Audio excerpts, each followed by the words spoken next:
Welcome. The number one mistake with online dating. Well, guess what? I'm going to give you more than just one. But let me begin with this. Online dating. It's not taken offline quick enough. That is a massive problem. We're talking about attraction dynamics, we're talking about polarity dynamics, we're talking about real intimate connection. How can we have a real intimate connection when it's online in an excessive way?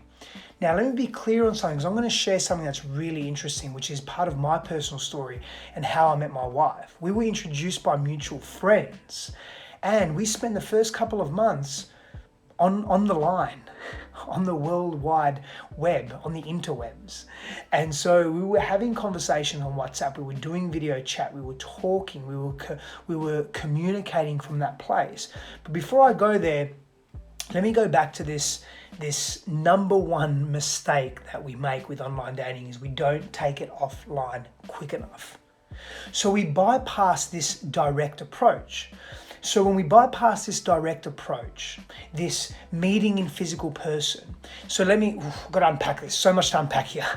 So when we're talking about attraction dynamics, there are many, many unconscious biological drivers that are unraveling in us, within us, and within the dynamic of when we're meeting new people.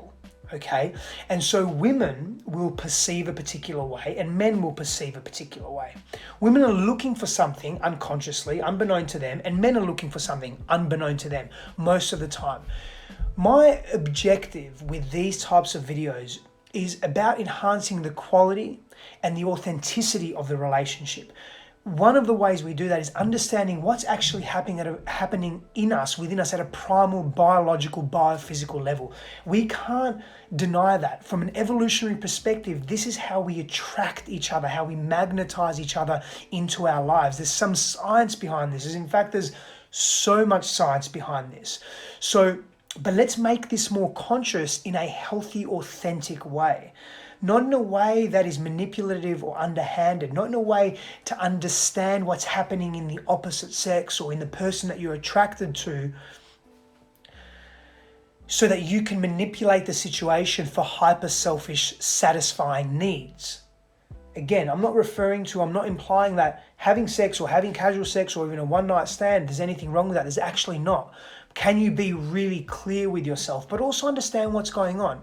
So when we bypass that direct approach, when we don't take it offline quick enough, and when our online profile or when our online selves, the persona of ourselves online doesn't actually match the offline, that's an issue. You're going to immediately repel that person. So what a female will be looking for is an opportunity for you to display confidence, self-assurance, strength, self-respect. You'll then be tested, whether it's online or offline. And this is not a woman that is wanting to test you because she doesn't trust you, although that's part of it. When people first meet, they actually don't trust each other. There's this defense mechanism that's testing, is this person safe? Women experience that more than men. Females experience that more than males, and there are very specific reasons for this that studies have unraveled. This is where we're at today with it. So you're going to be tested. So cultivating an attractive image is necessary. First impressions are actually super, super important. And so the image you cultivate online must match the image of you offline and how you present.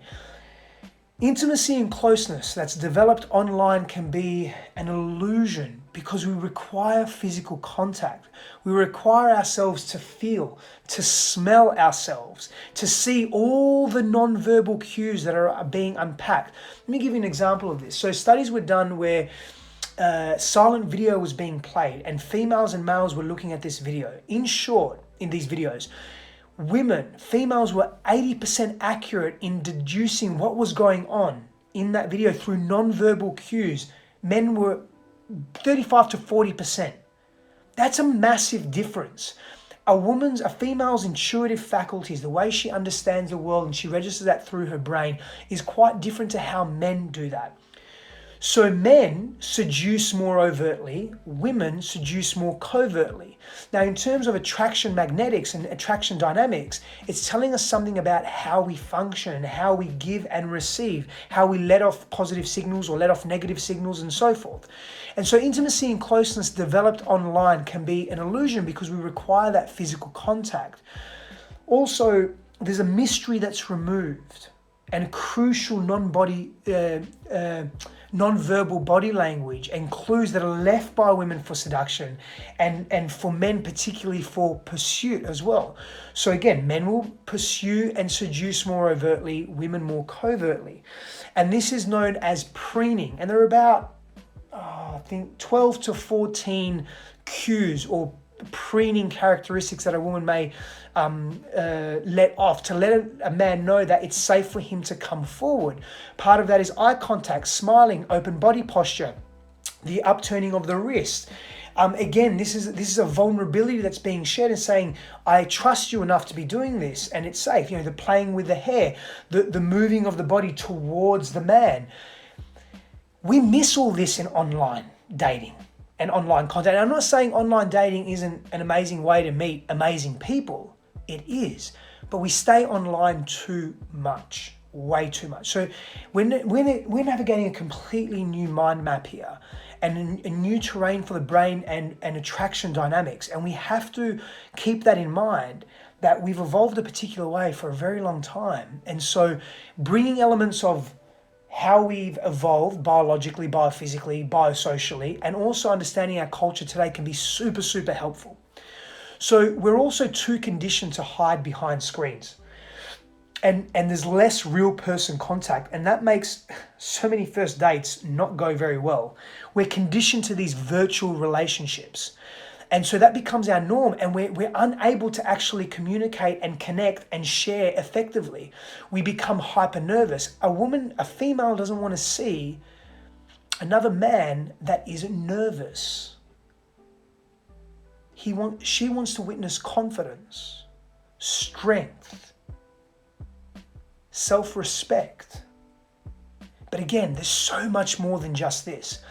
I'm going to do a series of videos on attraction dynamics. I just wanted to really speak to this, one of the biggest mistakes that we make with online dating, whether you're a man or a woman, whether you're whether you place yourself in the category of non-binary, it doesn't matter. If you're a human being and you're online dating, what's really important to understand is you have to take it online.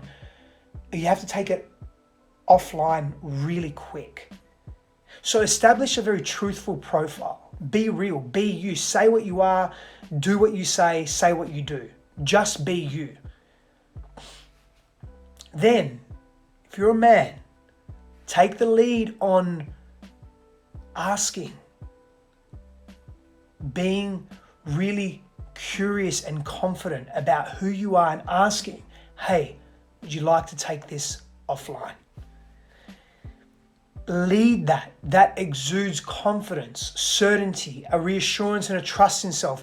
The biological reasons of what a female is interpreting that as is that you're a good provider, a good protector, that you're safe, that you're clear on your needs, that you're not uncertain and you're not messy in your decision making. Now again, we're talking evolutionary biology, we're talking evolutionary dynamics here.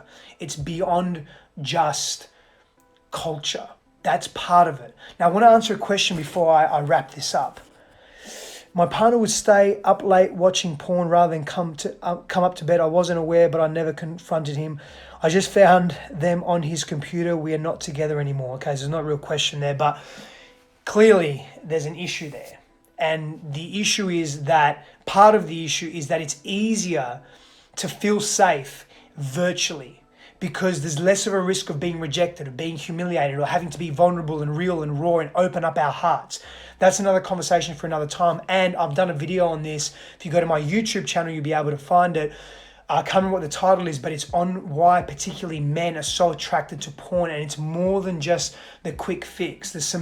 There can be some serious underlying fears that really propel that. Power and blessings to you people. I'll speak to you again soon.